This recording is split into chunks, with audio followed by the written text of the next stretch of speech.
Overall جو صورتحال رہی آپ نے بھی ظاہر ہے دیکھی، ہم نے بھی دیکھی اور ساری دنیا نے دیکھا کہ کس طریقے سے پاکستان کا رسپانس رہا. میں جو کچھ ہوا اس پر بھی بات کرنا چاہوں گا، اور اب جو کچھ پاکستان نے اس پوری صورتحال سے گین کیا ہے اور اب ہم آگے مذاکرات کی میز پر جب جا کر بیٹھیں گے تو اس میں ہمیں کیا کرنا چاہیے، اس پر بھی میں بات کروں گا. سب سے پہلے تو جو اوورال سچویشن آپ نے دیکھی کہ جس طریقے سے بھارت نے ایک یوں کہیے کہ در اندازی کی، ہم نے اس کو پہلے سمجھانے کی کوشش کی، مذاکرات کی پیشکش کرنے کی کوشش کی، جو تحقیقات تھی اس کی پیشکش کرنے کی کوشش کی، پھر اس کے بعد جب وہ باز نہ آیا تو پھر ہم نے اپنا ایک عسکری چہرہ اسے دکھایا. اوورال اس پوری سچویشن میں آپ کو پاکستان کا جو کردار ہے دونوں سچویشنز میں، جب ہم بات چیت کر رہے تھے اور جب ہم اس کو ڈیمیج کر رہے تھے، کیا کہیں گے اس کردار کے بارے میں؟ دیکھیں، پہلی بات تو یہ ہے کہ جس طرح آپ نے کہا کہ پاکستان نے تو بڑی ذمہ داری کا ثبوت دیا. یہ جو واقعہ ہے اصل میں تو دیکھیے پاکستان میں یہ اس وقت اگر آپ دیکھیں 2015 کے بعد چوتھی پانچویں دفعہ یہ ایسکلیشن جو ہے وہ ہوئی ہے. بالکل. اور ظاہر ہے کہ اس بار جو ایسکلیشن ہوئی ہے یہ ورسٹ تھی، اور بنیادی جو وجہ ہے وہ یہ ہے کہ جو کشمیر کا مسئلہ ہے وہ سیٹل نہیں ہو رہا. اور جو بھی انڈین چینلز اور جو بھی باہر جو میں جب بھی گیا ہوں اور میں نے یہی بات کہی ہے کہ دیکھیں یہ جو ایسکلیشن ہے یا یہ جو معاملات ہیں یہ کشمیر کے مسئلے سے جڑے ہوئے ہیں، اور جب تک کشمیر کا مسئلہ سالو نہیں ہوتا اس طرح کے واقعات، نہ یہ پہلا واقعہ ہے نہ آخری واقعہ ہے، اور اس کی جو سنجیدگی ہے وہ اور بڑھتی جائے گی. آپ نے 1947 میں ایک پرنسپل طے کیا تھا، اور وہ پرنسپل یہ تھا کہ آپ یہ کریں گے کہ جو ہندو اکثریتی علاقے ہیں وہ ہندوؤں کے انڈیا میں جائیں گے، جو مسلم اکثریتی علاقے ہیں وہ پاکستان میں جائیں گے. بالکل. اس پرنسپل کو آپ نے کشمیر کے کیس میں وائلیٹ کیا ہے. اب وہاں پہ جو ابھی یہ جو موجودہ صورتحال ہے اس کا بہت بڑا تعلق ہے افضل گرو کی شہادت سے، موانی صاحب کی شہادت سے، کیونکہ یہ جو نوجوان لوگوں کو جس طرح سے شہادتیں دی گئیں اس کے بعد کشمیر کے اندر ایک بہت بڑی ریزنٹمنٹ ہے. کشمیر کی جو پاپولیشن ہے اس کے اندر ایک بڑا غصہ ہے، اور بہت لوکل گروپس ہیں جو کہ کشمیری جو جد و جہد ہے اس کو زندہ رکھے ہوئے ہیں اور نئی جلا بخشے ہوئے ہیں. بالکل. اب یہ اگر آپ نے اس کی جو ویڈیوز سب لوگوں نے دیکھی ہیں، آپ نے بھی دیکھی ہیں پہلگام کی، آپ دیکھیے نا یہ ایک تھک جنگل ہے جس کے اندر ایک 2-3 فٹ بال گراؤنڈ جتنا علاقہ ہے جس میں یہ واقعہ ہوا ہے. اب مقامی لوگوں کے علاوہ کوئی اور آدمی اس جنگل سے اندر باہر آ جا ہی نہیں سکتا، لہٰذا 100% بات یہ ہے کہ یہ ایک مقامی جو گروپس ہیں ان کی کارروائی تھی، اور کارروائی اس لیے تھی کہ وہاں پہ آپ نے ظلم کی، تشدد کی ایک جو ہے وہ انتہا کی ہوئی ہے.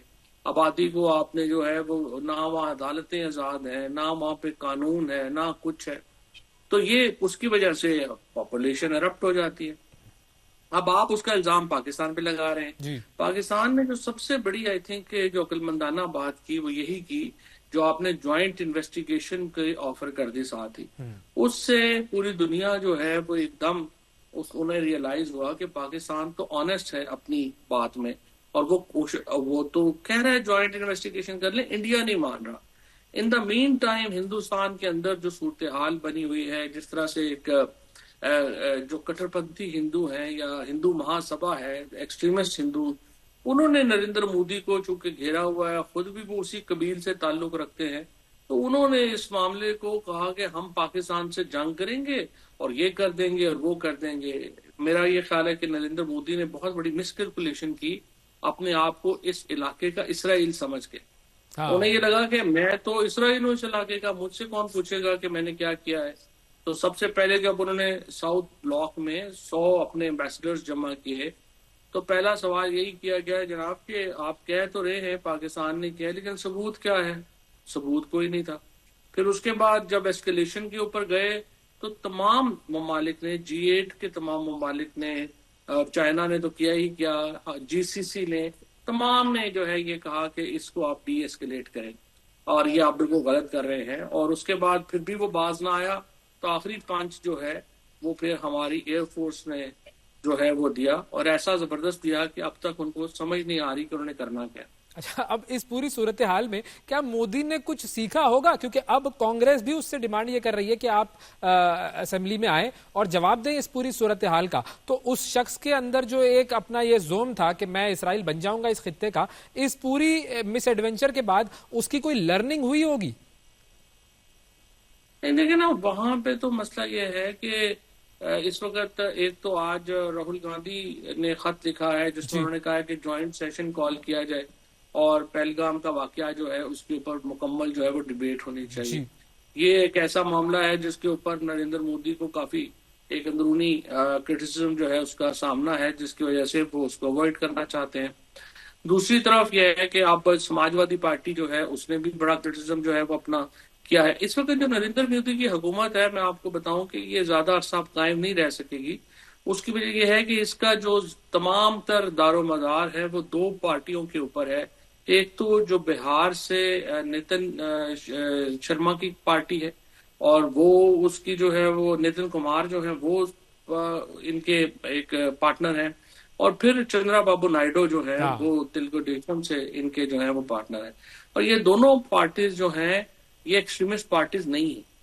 ان کے اندر جو ہے وہ کافی اقلیتیں، مسلمانوں کا اسپیشلی ان کی پالیٹکس جو ہے اس میں بڑا اہم رول ہے، اور اس ایکسٹریمزم کے ساتھ یہ پارٹیاں زیادہ عرصہ نہیں چل سکیں گی. اور جس طریقے سے اب اپوزیشن جو ہے وہ نریندر مودی کو ٹارگٹ کر رہی ہے، اگر ان دونوں پارٹیوں نے نریندر مودی کا ساتھ چھوڑ دیا تو پھر یہ حکومت جو ہے وہ برقرار نہیں رہ سکے گی. صحیح. اچھا، اب جنگ بندی کے بعد جب ہم نے دیکھا کہ جی سیز فائر ہو جاتا ہے، تو اس کے بعد بھی یہ جو نیچر ہے مودی کی، وہ اسے کسی مس ایڈونچر کی طرف لے جا سکتی ہے، کسی اور شرارت کی طرف لے جا سکتی ہے؟ نہیں، کیپیسٹی نہیں رہی. اب تو دیکھیں، اب ظاہر ہے نریندر مودی کے اوپر ہو تو وہ تو پیچھے ہی نہ ہٹیں، لیکن دیکھیں نا، اب ایک چیز کی کیپیسٹی ہوتی ہے. یہ اس طرح کی جنگیں یا اس طرح کی چیزوں کے لیے آپ کو نہ صرف اندرونی طور کے اوپر بڑا طاقتور ہونا پڑتا ہے، بلکہ آپ کو جو ہے وہ ایک بیرونی جو سپورٹ ہے وہ بھی چاہیے. اب اس وقت چونکہ پریزیڈنٹ ٹرمپ جو ہیں انہوں نے جس قسم کا رول ادا کیا ہے، بہت ہی کمینڈیبل رول ادا کیا ہے. جس طرح سے وہ کشمیر کی بات کر رہے ہیں، جس طرح سے وہ باقی معاملات کے اوپر انہوں نے جو ہے، اور specially I must appreciate Marco Rubio جو اس وقت سیکرٹری آف اسٹیٹ بھی ہیں اور نیشنل سیکورٹی ایڈوائزر بھی ہیں. ان کے تو یہ بہت بڑی کامیابی ہے ان کے لیے. انہوں نے جس طریقے سے اس کو ہینڈل کیا ہے، اس میں دیکھیے امریکہ اور چائنا جو کہ ہر معاملے میں ایک دوسرے کے اوپر جو ہے وہ ایک دوسرے کے خلاف ہیں، لیکن یہ وہ چند معاملات ہیں. اس شاید یہ وہ ایک ہی معاملہ ہوگا جس میں چائنا اور امریکہ کا ایک ہی نقطۂ نظر تھا، اور وہ یہ تھا کہ ڈی ایسکیلیشن ہونی چاہیے. اب اس کے بعد جی سی سی نے بھی یہی بات کی ہے. $100 بلین کی کمٹمنٹ ہے محمد بن سلمان کی اس وقت انویسٹمنٹ کے لیے انڈیا میں، تو اس کو بھی جھٹکا پہنچے گا. سو آئی تھنک نریندر مودی کی اب کیپیسٹی نہیں رہی کہ وہ کچھ اس کو جو ہے وہ چھیڑ چھاڑ کر سکیں. ابھی تو ان کو اپنی سروائیول کی جنگ لڑنی پڑے گی انڈیا میں.